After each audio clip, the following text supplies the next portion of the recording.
Namah Shivaya. Friends, today I will tell you about the significance of Kashi for Hinduism. Kashi is one of the oldest surviving cities in the world. It has a history of more than 10,000 years, out of which 4,000 have been recorded. The name of Kashi as a city is also mentioned in the Rig Veda, wherein it was called Moksha Nagari. In fact, as you know, in the Shiva Purana, there was an infinite pillar of light.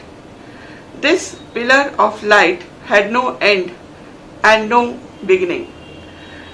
Therefore, a dispute arose between Lord Vishnu and Lord Brahma as to who is superior among them both.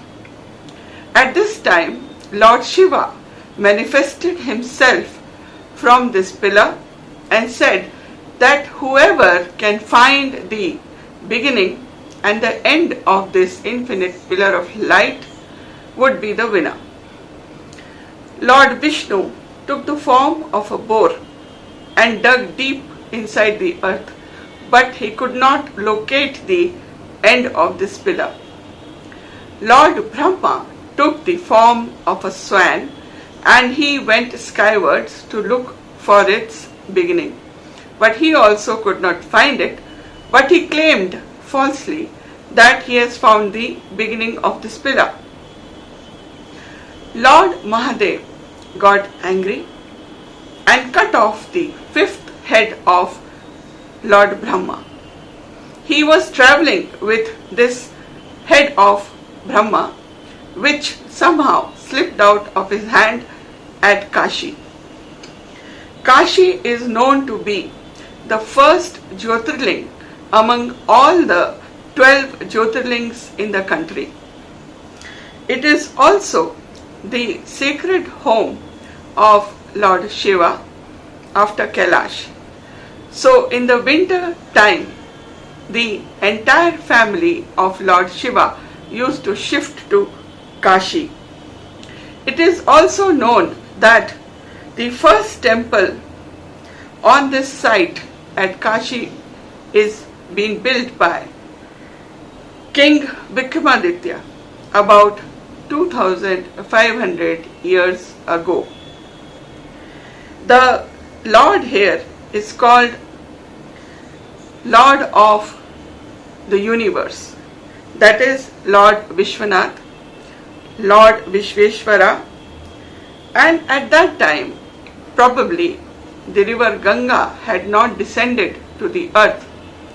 So Lord Shiva with his Trishul dug out a well to serve for the purpose of puja for his ceremonies.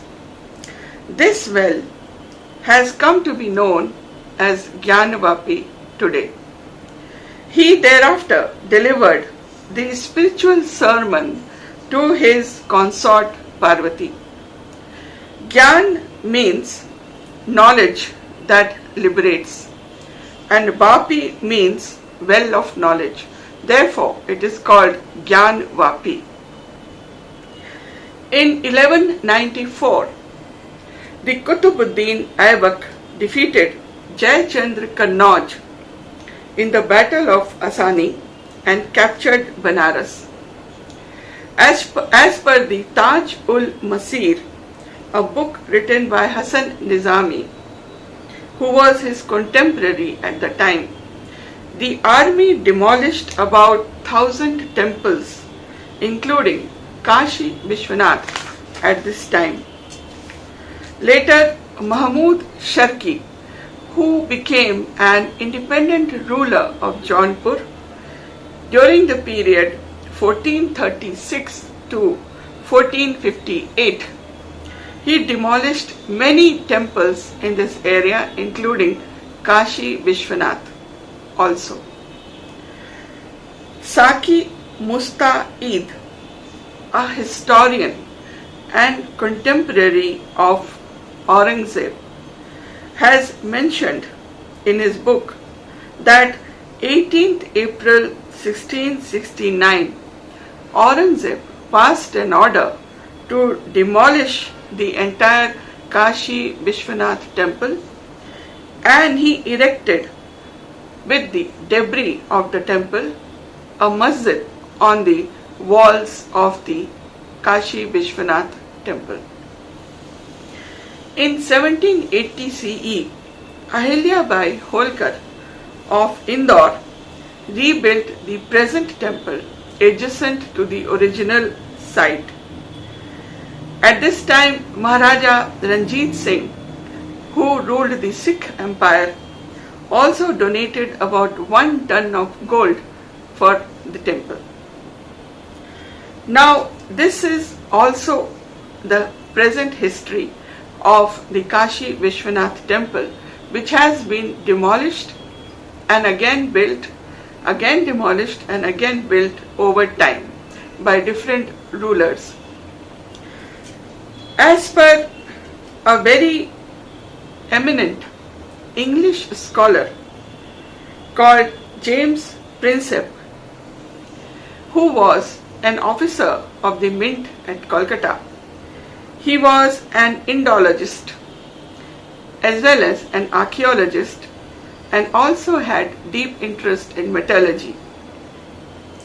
He discovered the consonants of Brahmi script and their evolution down to Devanagari script, which you can see.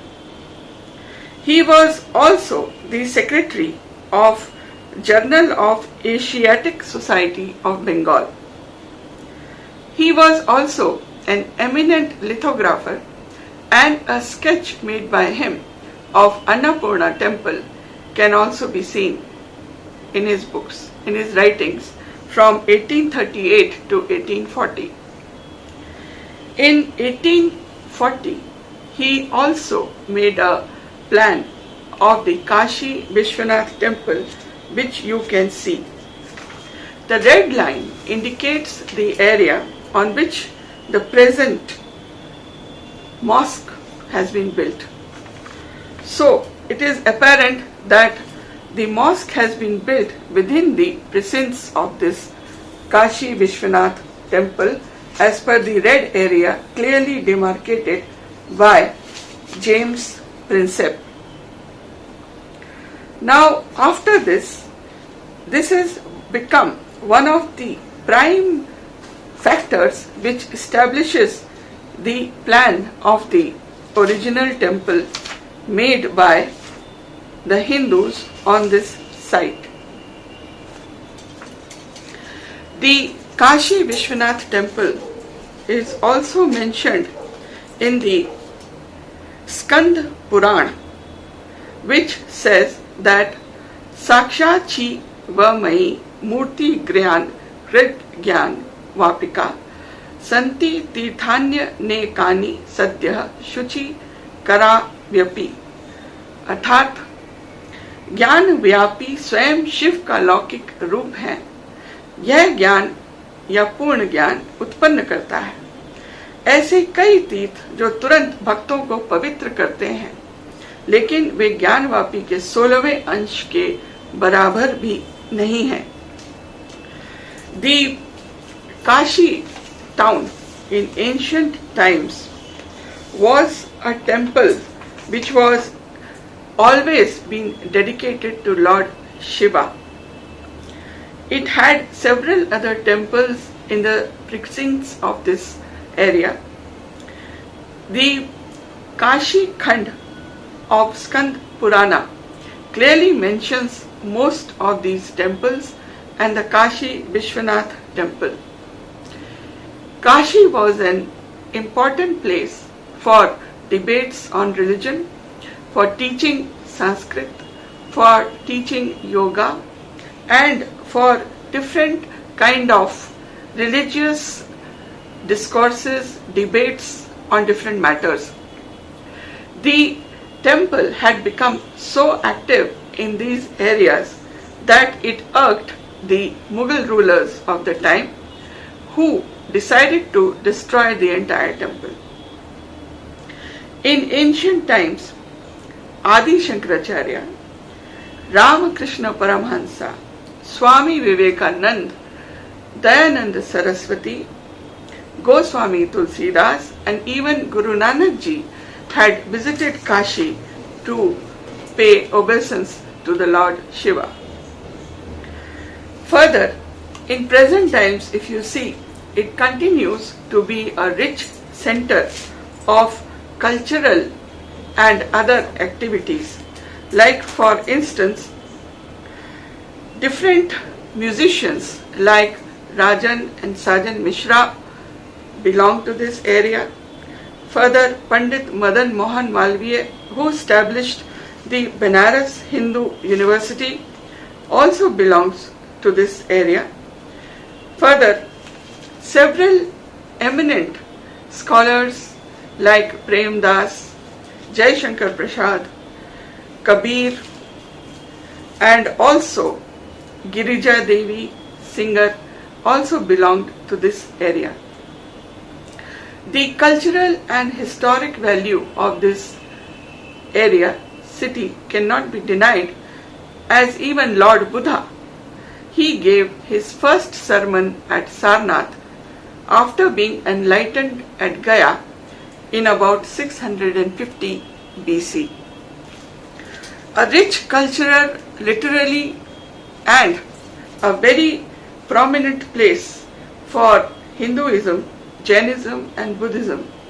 This place was an eminent city, a well-known city all over the world, which had a long history. So, from time to time, the Mughal rulers continued to demolish the temple, and some other rulers wanting to rebuild the temple from again to again different ages. Now this kind of activity continued for a very long time, the most recent being the demolition of the temple by Aurangzeb, the Mughal ruler, who was against any such religious activities being propounded in this city. I have told you a brief background of the Kashi city.